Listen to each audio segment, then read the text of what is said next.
বস, আমরা রবার্টে সব জায়গায় খুঁজছি, কিন্তু রবার্টে আমরা পাই নাই। এটা রকির লোক, ওরে বাঁচাই কি রবার্ট ঠিকই আবে।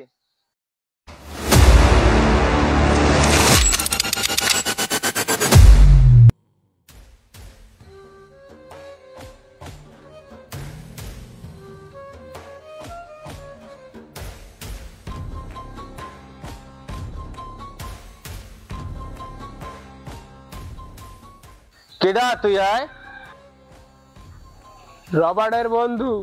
ও, রবার্ট নিজে পালাইছে, তোরে পাঠাইছে? ও কোনোদিন ভয়ও পায় না, কোনোদিন পালায়ও না। আজকে তোদের এমন অবস্থা হবে সেটা তোরা কল্পনাও করতে পারতেছ না। তাই নাকি? রবার্ট আসবে কি? ও তো অনেক আগেই এখানে চলে এসেছে। কোথায় ও? হাতে অস্ত্র থাকতেও ঘাম ছুটে গেছে। তোর এই ভয়ের মধ্যেই ও বিরাজ করতে আছে। মার